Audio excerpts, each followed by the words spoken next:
Letter to ICC leadership. Hello, Neve. We don't want to have any direct contact with anyone in ICC leadership, so we were hoping you could attempt to communicate with whomever you think is the most capable of having the courage to care more about the victims and following Jesus's words than they do about protecting their reputations.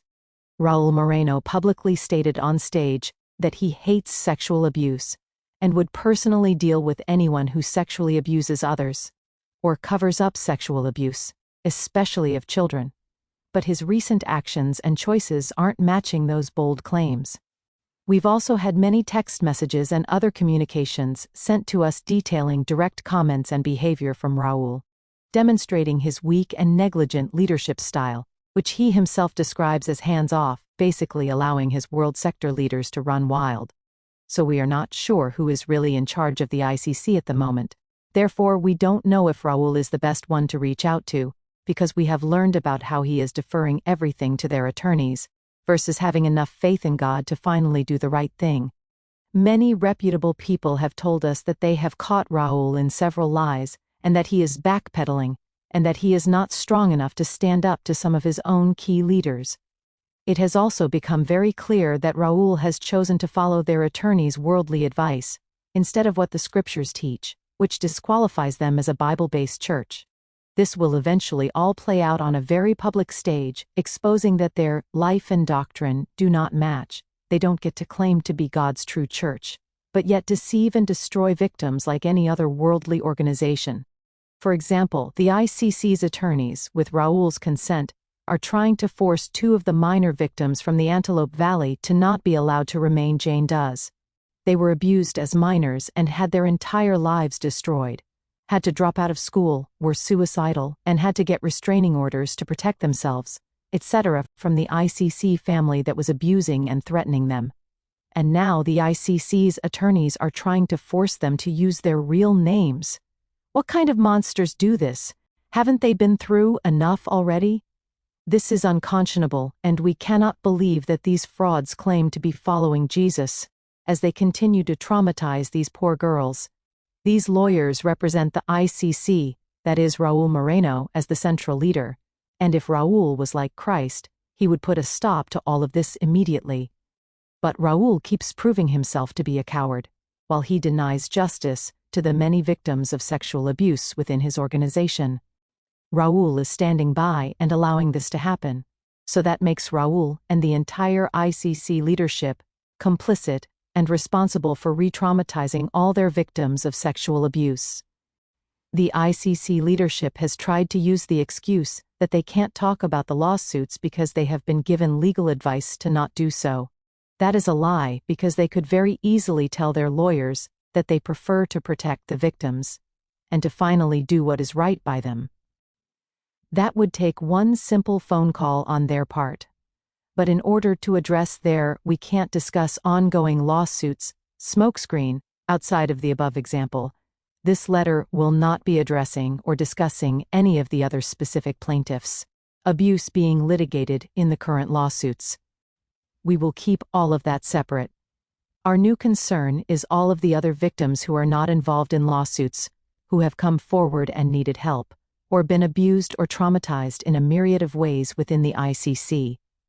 Therefore, we are willing to share some different scenarios from people within the ICC fellowship that are not wanting to file lawsuits, but still need to be helped and to feel heard so that they can heal, and also so that the congregation can be warned about these predators and perpetrators.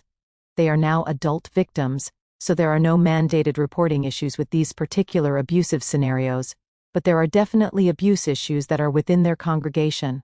Tim Kernan is aware of at least one of them, so maybe Raul should check with him so that he can share with him the fact that he has not dealt with this properly or been honest.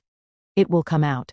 There are victims in Tim Kernan, Andrew Smelly, Michael Williamson and Joe Willis's leadership, and also in NYC that they were aware of SA, yet they did nothing. Others that have been made aware of abuse are the Speckmans, Untalons, Bordieris, and other paid staff leaders.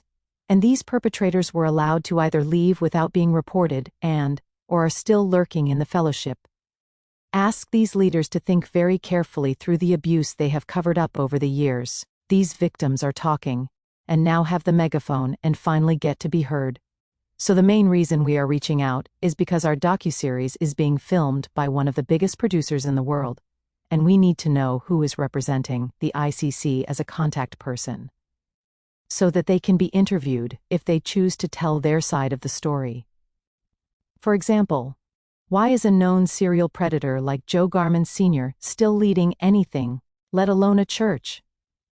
That speaks volumes, proving that Raul has already gone back on his public word, stating that he will deal with sexual predators and child abusers. Feel free to pass on that 9 more of Joe's victims and witnesses have come forward, and they are being interviewed and filmed by the production team.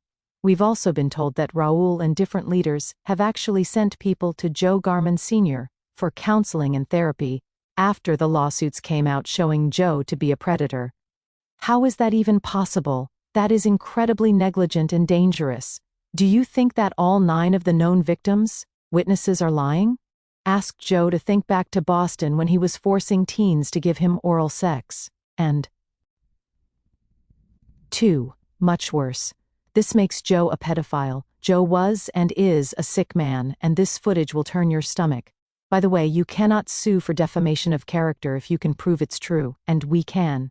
And we actually welcome any defamation claims, because then it will force us to publicly and legally bring all of the evidence and witnesses to the table so that it can be public record. And people are also starting to report Joe Garman Sr. to the state licensing board as well. And just so you know, Massachusetts is very close to passing its own look-back window legislation, where all of the Boston victims will finally be able to file their own lawsuits directly within the state of Massachusetts. One of the legislatures there told us that the passing of the bill is imminent and will happen soon. And there is already a MA law team on deck collecting all of these SA cases. BTW, more LA ICC cases will be filed by the end of the year. We're going to be heavily documenting how Raul and the ICC leadership have been handling the lawsuits and other abuses, and how it directly contradicts what they claim to believe in the scriptures, which God has warned would eventually happen through his promise that everything done in the dark will be shouted in the light. Conversely, we have done everything in the light and have nothing to hide, and that is one of the reasons we are willing to let you share this letter, because we will continue to offer full disclosure, which we realize is a very confusing concept for the ICC leadership. They have operated in the dark for so long and tried to control the narrative. But their members deserve the chance to know the full truth. It will all come to light one way or another. God already sees all and knows all, so they are just trying to prolong the inevitable. Even so, we are willing to be fair and to give someone in their leadership a chance to be interviewed on camera and to answer for their behavior and beliefs.